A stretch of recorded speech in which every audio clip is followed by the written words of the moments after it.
Bleaching, চুলকোনা এবং allergy, এই জিনিসটা বা এই স্কিনের প্রবলেমগুলো কিভাবে হচ্ছে এবং কেন হচ্ছে।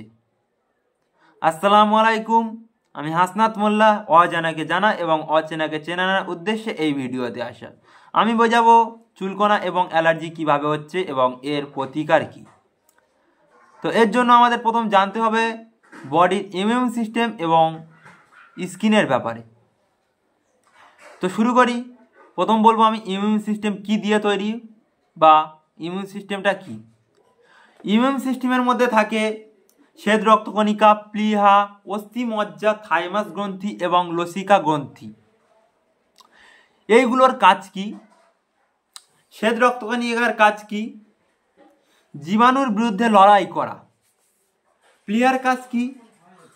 রক্তকে পরিস্থিত করে লোহিত রক্তকণিকা তৈরিতে সাহায্য করা এবং অস্থিমজ্জার কাজ হলো শ্বেত ও লোহিত রক্তকণিকা তৈরি করা। থাইমাস গ্রন্থির কাজ কি? টি সেলগুলোকে পরিপক্ক করা, যা ইমিউন সিস্টেমের ক্ষেত্রে খুবই গুরুত্বপূর্ণ ভূমিকা পালন করে। তারপরে আছে লসিকা গ্রন্থি, যা কি করছে, যে জীবাণু এবং ক্ষতিকর পদার্থগুলিকে ফিল্টার করছে। এখন আমরা জেনে নিলাম যে ইমিউন সিস্টেম কি। এবার জানবো বা বলবো আমি বা জানাবো যেটা হলো স্কিন। এই ক্ষেত্রে আমি সাধারণত দুটি লেয়ারের ব্যাপারে বলবো, এপিডার্মিস লেয়ার, স্কিনের এপিডার্মিস লেয়ার এবং ডার্মিস লেয়ার। তো ডার্মিস লেয়ার কি কি দিয়ে তৈরি? কোলাজেন এবং ইলাস্টিন দিয়ে তৈরি, যার কাজ হলো কি শক্তি এবং স্থিতিস্থাপকতা প্রদান করা। এর মধ্যে কি কি থাকছে? স্নায়ু, রক্তনালী, ঘর্মগ্রন্থি এবং চুলের ফলিকল। আসলে পুরো ব্যাপারটা বুঝে গেলাম। এইবার বলবো যে কিভাবে আমাদের চুলকোনাটা হচ্ছে। আমাদের স্কিন যখন বা কোনো রাসায়নিক পদার্থ বা ক্ষতিকর পদার্থ যখন আমাদের স্কিনের সংস্পর্শে আসার ফলে আমাদের এপিডার্মিস লেয়ারটা সেটা সহ্য করতে না পারার ফলে বা ক্যাপাসিটি হারিয়ে যাওয়ার ফলে সে তখন ব্রেকডাউন করছে, ভেঙে যাচ্ছে। তো এই এপিডার্মিস লেয়ারের ঠিক নিচেই থাকে ডার্মিস লেয়ার। আমি তো ডার্মিস লেয়ারের কাজ বললাম।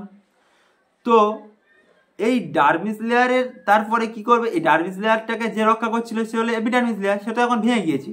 এর উপরে এবার ক্ষতিকর পদার্থ এবং জীবাণুগুলো ডাইরেক্ট এবার আসবে ডার্মিস লেয়ারের ওপরে।